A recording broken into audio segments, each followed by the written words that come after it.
Hi, and welcome to Castanet's Week in Review. I'm Nich Johansen with your top stories from this past week.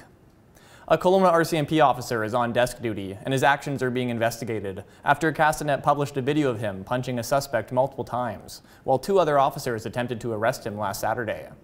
The officer, Constable Siggy Petrazak, arrived at the scene of the arrest in downtown Kelowna and began repeatedly punching the suspect as the other two officers struggled to take him to the ground. On Tuesday, Superintendent Brent Mundell said the video was concerning and an internal investigation is underway.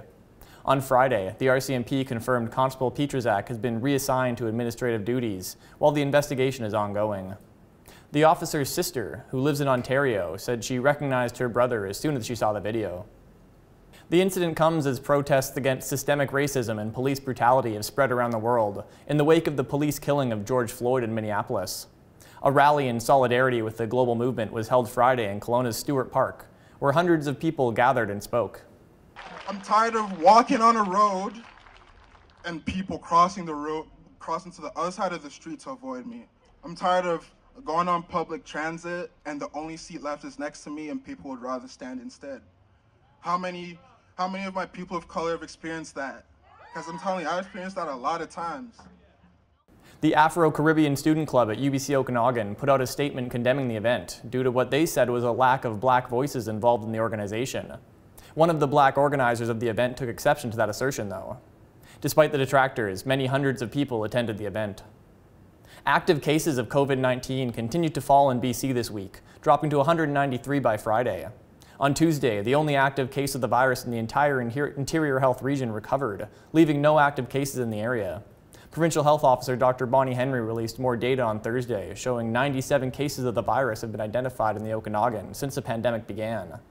The largest number of the 2,632 cases in the province have occurred in the Vancouver and Fraser Valley regions, where most of the remaining active cases in BC now are.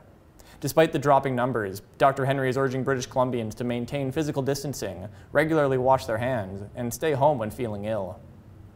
After a 2.5-month delay due to the pandemic, the second-degree murder trial for Tejwant Danju picked back up again in Kelowna court this week. Danju is accused of killing his partner, Rama Gwaravarapu, on the evening of July 22, 2018, inside a West Kelowna hotel room. This week, Danju's defense argued Danju had developed a jealous delusional disorder, believing his partner had been cheating on him. His lawyer argued that Danju was unable to form the intent to murder because of this proposed mental illness. If Justice Alison Beams agrees with this defense, she can still convict him of manslaughter, which doesn't require intent. Closing submissions are expected next week. It's now legal, at least temporarily, to crack a beer or share some wine on a few select Penticton beaches, after the city's council approved a pilot project on Tuesday. For the next month, drinking alcohol will be allowed on large sections of Okanagan Lake. Councillors did not all agree on the motion, though, with some concerned about the issues dating back to the town's 1991 riot. The measure can be revoked within 24 hours if there were any problems. Findings of the pilot project will be presented to Council on July 7th. That's it for this week's Week in Review. For Castanet News, I'm Nich Johansen.